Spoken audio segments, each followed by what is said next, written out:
Hello, my name is David Watts, the author of the Sub-Hero series and a couple of other silly little things. What I'd like to read for you today is Aisle 4, the fourth part of Lovesick, the silly little short story about love, fate and toilet paper. So here we go. Lovesick, Aisle 4. A lifetime of fast food and a slow metabolism makes not for a nice jog. But jog Jeff does so nonetheless. The image of Rebecca's pale face, black hair, and faint freckles drives Jeff onward, much to Mark's amusement. Mark, at least, is aware of the concept of personal fitness. Dressed in a simple t-shirt and Perth Glory training shorts, he looks the part and blends in with the many other people at the park. You can slow down if you like. Mark can see that Jeff's struggling in his well-worn Ugg boots. Breathlessly, Jeff replies, "I can't waste any more time. I have to keep looking for her." Mark stops running and asks, "Come on, mate, what's the rush?" Jeff slows down to a walking pace, only so that he can be heard. "Look, I know it's not the cool thing to normally call a girl straight back, but we're all in lockdown, and what else do I have to do? And if she thinks the same, if I don't call her back, Rebecca will think I don't care." Mark meets Jeff's pace. It's already late afternoon. Once you get to the shops, there's only so much you can do. This has to be the longest shot since Stephen Bradbury saw the 20-metre marker. Do you at least have a plan? My plan is not to plan. My plan is to do, and see what happens along the way. I've wasted a lot of time sitting around waiting for something good to happen, and now that it has, I'm not letting this go. Mark nods quietly, and he keeps up with Jeff's pace. Together, they walk, shuffle, and jog towards the centre of the park, with the shops now in sight. "Were there always this many people out exercising?" asks Jeff as he watches a young couple run the other way, led by their two energetic Jack Russells. "Not usually this many. Perhaps there's something good about this whole lockdown thing. For example, there's never been this many picnics here." As Mark speaks, they look out at the folks eating their meals on the lawn. They're all in pairs, most are surrounded by fast food packaging, but there are at least two that seem to be prepared with cute wicker baskets and thin champagne glasses that sparkle and clink in the sunlight. An over-friendly golden retriever bounds past with its owner, Jeff's leg is whipped by its tail. And across the park, someone in a brown tracksuit sprints past the more casual joggers, also heading to the shops. Watching the sprinter, Mark suggests that they pick up the pace, and Jeff's heart agrees, despite the grumbling from his legs.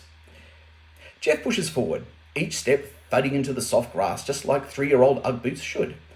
His eyes are fixed upon the shops ahead, and he can hear the blood pumping through his body as he leans forward and increases his pace. Mark, however, is easily keeping up with Jeff. He gazes between Jeff and the shops and tries to hide his expression of amusement, watching his friend's face shift between determination, exhaustion, and back to determination again, all while getting a little redder. This warm mid-afternoon sun would energise most folks, but Jeff is really feeling it. His legs have now filed a written complaint with his brain, claiming that his heart is asking far too much from them, and this amount of running was never in the original contract that they had conditioned themselves for. His brain, for the most part, is sympathetic to his leg's plight. However, given that the heart had pull with almost every other organ, the brain was inclined to uphold the heart's assertion that this activity was the right thing to do in the long run. It was the words "long run" that most infuriated legs, so they sought assistance by the most underhanded way they could. Behind the scenes, they reached out to the lungs, who were also struggling to keep up with the brain's and heart's demands, and tipped a couple of muscles on Jeff's side to disobey the brain, just for a bit. Mark's amusement fades quickly when Jeff clutches his side and sits down. "Ow, a stitch!" "Give it a moment," assures Mark. "It'll fade if you breathe deeply." Jeff looks back and is surprised to see how far they've come, with the shops and its car park now only a few metres away. "Good idea," agrees Jeff. "Let's just..." A police car glides through the car park, and the shops near the entrance. The two police officers step out and are recognised by our heroes as the same two police officers who pulled them over earlier. The police talk to themselves across the car's roof while taking notes and putting their caps on. They then walk into the shops, into the small mall that leads to the supermarket. "What do you think that's all about?" asks Jeff. "Dunno," replies Mark, helpfully.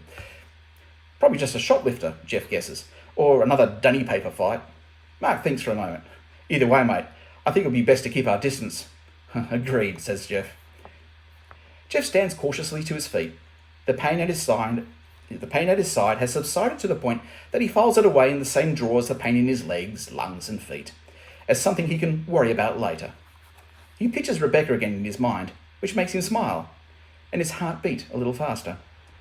Brain is quite proud about being able to do this, and feels like he's back in control of the more unruly parts of Jeff's body. The two mates walk briskly through the car park, dodging cars and one wayward pensioner and a gopher who appears to be racing them. The large glass doors open silently, and a sign on them states that everyone must keep 1.5 meters apart.